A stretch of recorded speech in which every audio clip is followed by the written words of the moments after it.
stars, I will be there.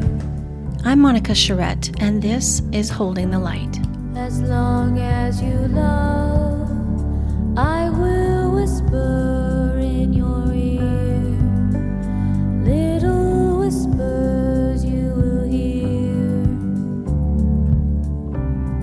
As long as you love. When Cassidy died, we were surrounded by people in the hospital. In those unimaginable hours, you remember nothing and everything at the same time. But one thing that is clear, you never forget how people made you feel. On today's podcast, a compassionate retired nurse shares what it's like to care for families in the worst moments of their lives and what caregivers carry long after they leave the room. Today, Colby and I are holding the light with Joyce Vigue-Morrissette. Today we're talking about the people behind the hospital ID badges, the caregivers who carry grief too. Because grief after the death of a child doesn't only live within families, it lives in everyone who witnesses love and loss. So thank you so much for being here, Joyce. Well, you're entirely welcome, and it's such an honor to have been asked to do this, and such an honor to do it for your daughter also. Oh, I appreciate that. You've had such a long and respected career as a registered nurse. Tell us what led you into nursing, and maybe even more so, what kept you in it for so many years? I started when I was very young. I was 19 when I first started working. Nothing led me to it. It's just back then, and I'll be honest with you, you either were a teacher, a nurse, or a stay-at-home wife and mother. So it was like, well, I think I'll try that. But I had also been a candy striper at Seton when I was 13. So that kind of whet my appetite for it. And I saw a little bit of what was going on, nothing major. And at 13, you really don't know what you're doing. But then as I went on and I went to Mount Mercy Academy, I graduated from there in 1967. And then applied to nursing school, and I thought, I might like that. And that's when I started. I started at 19. I started working in OB, working under the Sisters of Charity, which were probably the best bosses I've ever had. Most amazing people. My paycheck was $1.20 an hour back then. So, it was like I wasn't doing it for the money, let's put it that way. But working on OB, I did that for 25 years. I also taught Lamaze and became a certified childbirth educator, had my family, and, moved on from there. But the more I became involved in nursing, the more I loved it.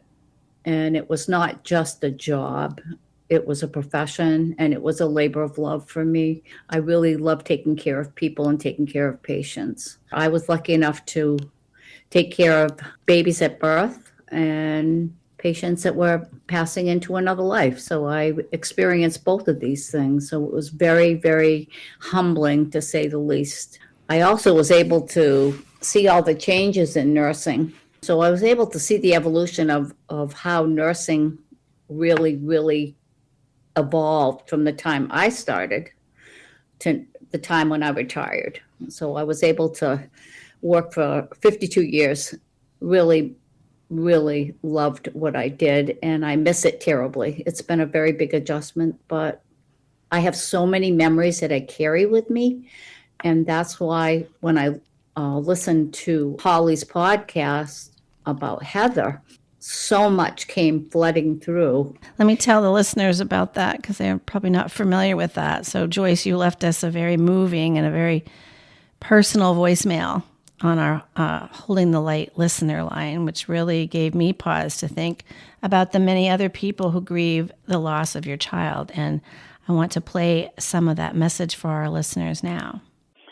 Hey, Monica, it's Joyce Vigue-Morrissette calling. I just wanted to share with you, I just listened to Holly Caron, her podcast with you and Colby, and as a nurse, it brought back a lot of memories for me, because I remember clearly taking care of her, and she used to have MRIs, and she was always upbeat, and I know Holly and Ray very well. It just brought back a lot of memories for me as a nurse and taking care of patients, because I think sometimes what happens is, as a nurse, we, what I call, cross the line, where we become maybe too involved, as we're told not to, and we are, and I never ever regretted that. But it just brought back a lot of memories for me with Holly and Ray and Heather, and also a lot of patients that I took care of that are now gone, but I never ever regretted crossing that line with any one of them. And I think sometimes in healthcare, those of us, nurses, aides, whoever, that take care of patients kind of are left back a bit. And I don't think people realize how hard it is for us to have to deal with some of these emotions, to deal with the families, to give the support and care that you need to, but also how it affects us personally and mentally when you go through experiences with patients. I don't care how old they are, whether they're young or middle-aged or older. When they get a diagnosis that is devastating, it can be as difficult on us as it is on other people.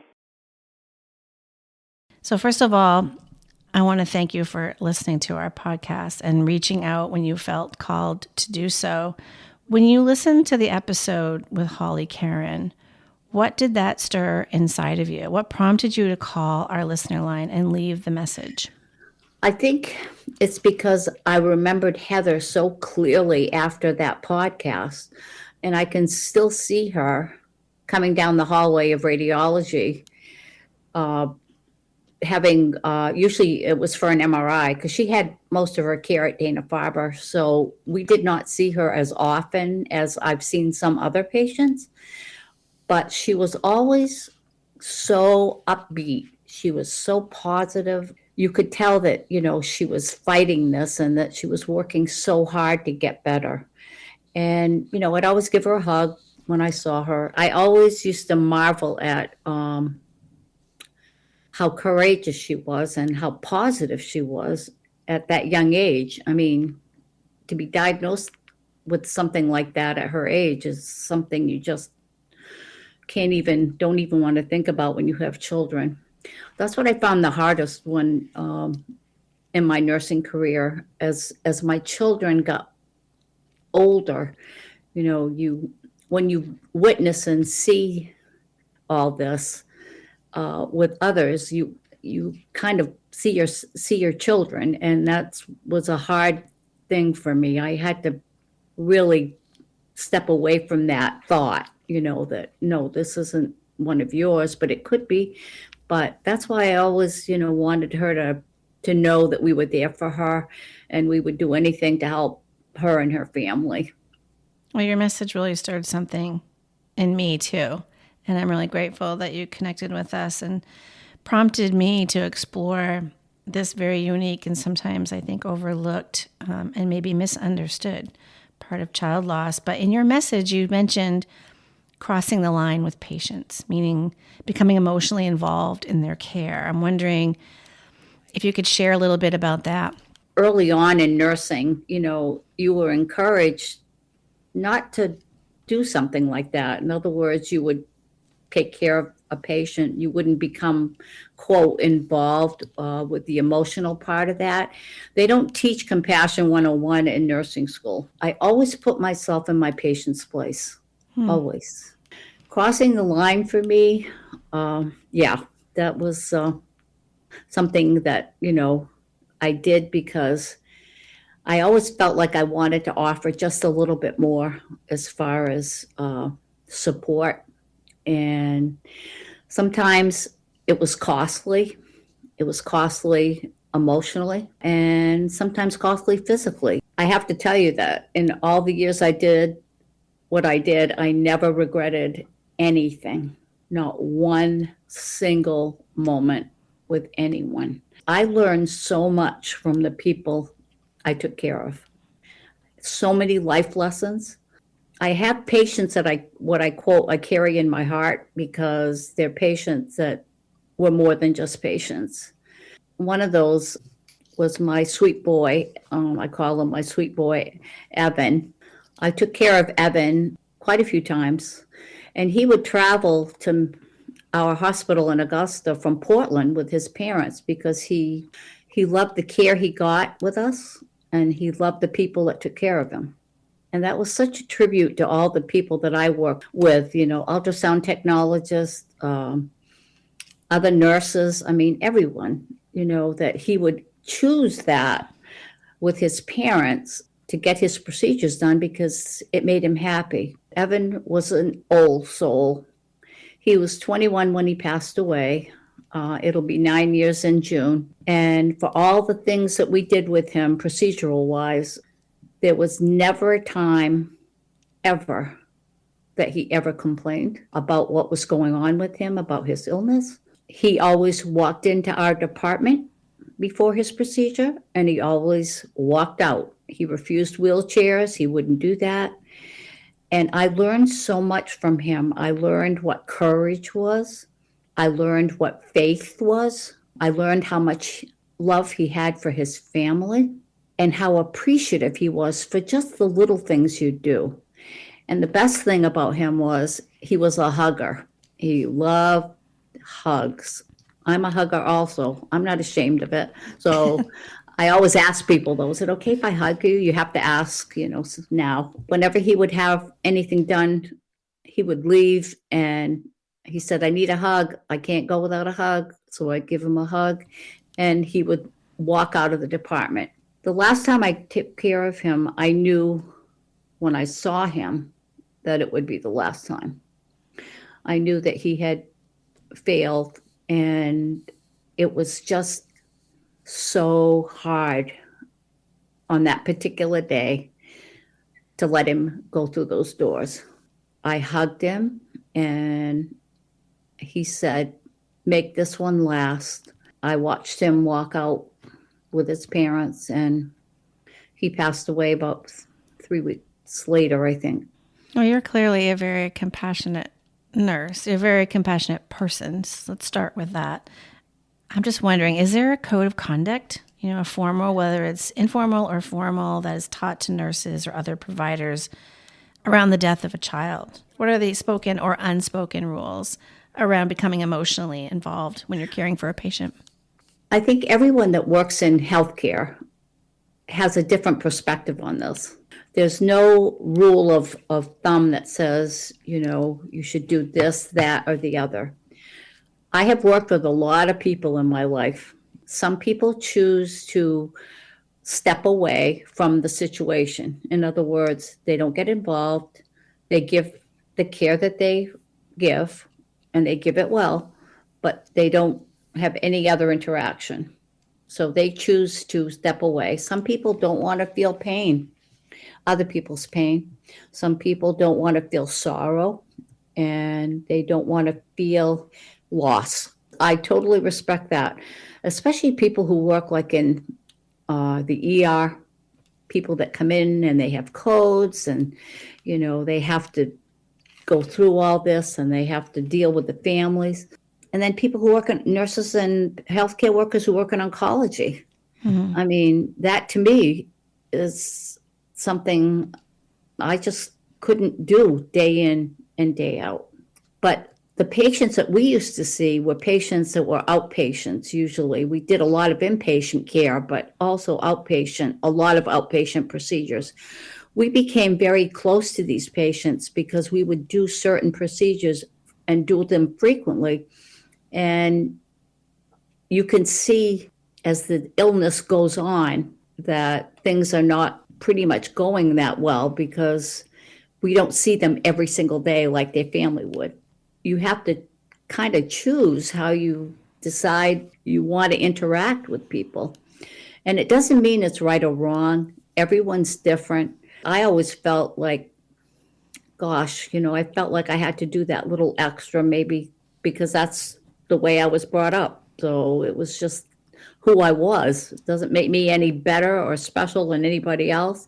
It's just the way that I chose to do what I did. Did it take its toll? It did. Yeah, I'm And, sure. many, many times. But all you need to do is just squeeze a hand, give a hug, tell people that you're there, you'll support them. And if you need anything, you know where we are. They always felt like they could call our department, and if they had problems, somebody would address it. Doesn't have to be me. It was the people I worked with. And I worked with a lot of wonderful, wonderful people in my life.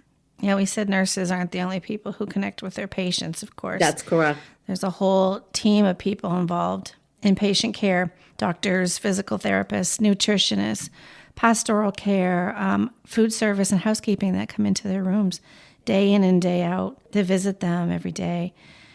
And I've witnessed people going into patient rooms, if I happened to be in there with someone, coming in and saying, good morning, how are you doing today? You could tell the interaction was there. And, you know that it affects them as deeply as it does those of us who work in a closer scenario with them. I'm very curious to know, do nurses and doctors and other people that become emotionally involved in a patient's care, do they go to their patients' funerals? I was told by an oncologist many, many years ago. This is a conversation I'm talking of 30 plus years ago. And I asked this oncologist, how do you do this every day, every single day? And he said, clearly, I never go to a funeral. And I thought, wow, I never really thought about that. I mean, I've been to many funerals. I've been asked to speak at funerals, and it was like, was that more than should be done? But I always looked at it as a sign of respect and support for the family, because that patient was now in a different place. And if the family wanted you to say a few words or to say, to say something about their loved one, I took that as a great honor. And I took that as respectful, and, especially for the family, because a lot of times the family will cling to you after. They want to talk to somebody about that person, and they know how closely intertwined your life was. They just want to hear things. Everyone is different. We all have a different perspective. It's just like a hospice nurse. Clear example right there. But for these patients and for these family members, that hospice nurse is their lifeline. That's what they cling to. And I think that, they need to know that those people are out there. Yeah, back to the conversation about caregivers coming to the funerals. I actually remember seeing more than one of Cassidy's providers at her funeral. And I asked many months later, one of them, why she was there. And her answer was just so simple to me. She just said, Monica, because I'm human. That's a perfect answer. Yeah. But some people, Monica, can't handle that type of grief. They can't, they don't feel comfortable going to a funeral. They feel that what they did, whatever interaction they had is done. And again, I respect that. And I respect that in any healthcare provider, but I always acknowledged it as a sign of respect, and also a sign that, yeah, we are human. We feel Absolutely. a lot of what you feel. I really appreciated that. Do caregivers like yourself, the nurses and other people who cared for children who have passed, do they talk about their losses afterwards, or would you call it more of a silent grief? Do they do debriefing? Do they have grief support for you? I don't ever remember having a debriefing about anyone that I was involved with. I think debriefing a lot of times will happen in the ER if you have, a sudden death or a catastrophe or whatever happens. That debriefing will be done after everything is said and done. And I think they give you the option of, maybe you want to talk to someone in employee assistance or a counselor or someone if it's really something that's bothering you so much that you can't continue to do what you're doing. Some people can continue on, put it behind them, and then continue on to another person, or, continue their job, continue what they're doing. And it might be in the back of their mind. I don't dwell on all of this. I tuck it away as a memory in my heart, but I think about them frequently. And I know that, I'm not ashamed of it. I am proud of it. I am happy to have connections with some of those parents still. And, if they want to call and talk about their loved one that passed, I'm more than happy to listen. Just someone to listen and make them feel like, yeah, we still care. Because when I spoke with Patty Evans' mother last week to get permission to speak about him, she said, thank you so much for keeping his memory alive. And she said, I'm so grateful. And because we connect periodically, and she's so grateful for that. And she is a very big proponent of keeping his memory alive, as you do with Cass. So. This conversation I had with you really made me think back about all the people that were with us at the hospital when Cassidy died, and the nurses, and there was a radiology tech, and there was a lab tech running in and drawing her blood, and pastoral care trying to figure out, what we needed for spiritual help, and even a police officer who had to watch this mother sobbing over her child's body. And it must have been horrific for them. There was an ER doctor who came to see me while I was there. And I don't remember a lot about the night because you're in total shock about what's happening. But I remember that he shared with me that he had lost his daughter in a tragic accident. And if I'm honest, I'm going to share with you that outside of that interaction, I felt like the rest of the staff was woefully equipped to support our family. And I wonder what hospitals can do better to support caregivers like you and other staff, and when there's patients that die and they're in grief too. I think sometimes, Monica, it's people don't know how to react. They don't know what the right thing is or the wrong thing is, and they're afraid to say or do something. I don't think it's meant as a, as not caring, okay? But they just don't know how to deal with it. They don't know what to say or what to do. It's such a terrible situation because everything's happening around you, and it's so sudden and it's so unexpected. And I think that they just don't know how to react. And I'm not sure right now if anyone, like in nursing, I'd be curious to find out if like nursing schools or nursing are doing anything about that, about talking about how to help the bereaved or the families, or what do you do or what do you don't do, or there's no right or wrong in here. It's just and that's the thing. I have so much respect for the people, caregivers that I've worked with. There's no right or wrong, indeed. Joyce, today you reminded us that grief touches every heart in the room, not just the families, and helped us see that behind every hospital badge is a human being who carries stories, names, and memories. Thank you for reaching out to us on our listener line. And thank you so much for helping us understand how compassion can really ripple far beyond a hospital room. A reminder that if there is something you'd like to share with us, suggest a topic or become a guest, or something you've learned about grief that can help others, you can call us on our listener line. That number is 617-302-7373. And the number is also shared in the show notes and on our website at shineoncast.org. I'd like to wrap up by saying this. To every professional who has stood in the sacred space of child loss, thank you. Your presence really matters more than you may ever know. And to families listening, If someone showed you kindness in your darkest hour that mattered, it still does. As long as you love. Thank you so much for listening. If you found this podcast helpful, please share our link with others and subscribe so you don't miss future episodes. I'm Monica Charette, reminding you that you are never alone in your grief. Until next time, we'll be right here with you, holding the light. As long as you love.